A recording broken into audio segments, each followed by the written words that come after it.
Hey everybody, so I have what I think is a super cool tip to show you for finding factors of more difficult numbers.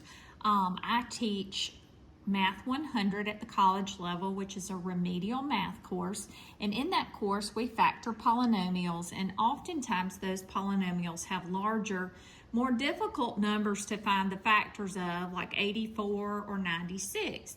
And so I was going to show you a tip that I gave my students for finding different factors of these larger numbers. So obviously we can start with the factor pair 1 and 84.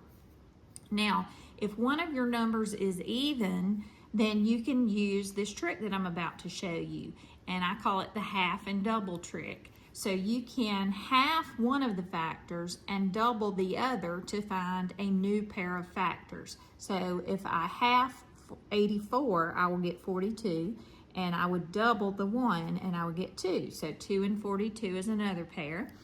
Again, I could half the 42, that's 21, and double the 2, and that's 4, and 4 and 21 is another pair. Now, I can't take half of 21, so that kind of stops me there with the doubling and halving of this group of numbers. However, this same idea works with any number, not just 2. When you see here that 21 is divisible by 3, we can divide that by 3 and multiply the other number by 3 to get another pair of factors, so 12 times 7. Now that I have a new pair of factors, I can go back to halving and doubling if that works. So I can take half of 12 is 6, double the 7, that's 14. I can take half of 6, that's 3, and double the 14, that's 28. Now, I don't know if that's all of the factors of 84, but that's got to be a good chunk of those. Now, if we were trying to factor this polynomial, we would be looking for what multiplies to get 84 and adds to get 20, and you see we have those two factors here.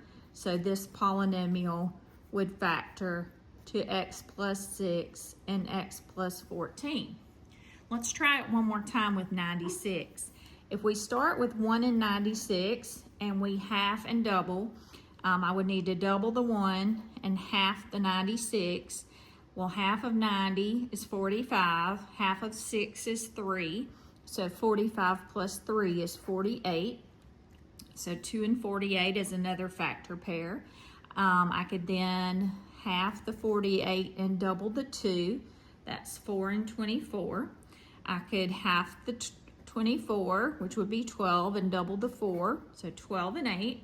I could half the 12 and double the 8, is 16, so there was another pair. And I could half the 6 and double the 16. Now, again, it doesn't matter which one you double and which one you half, as long as you double one of the factors and half the other one. Like I said, it doesn't matter which you do which to. So this gives us a nice list of factors for 96. We can look at factoring this polynomial.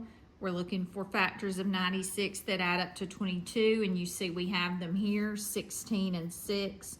So this polynomial would factor to x plus 16 and x plus 6.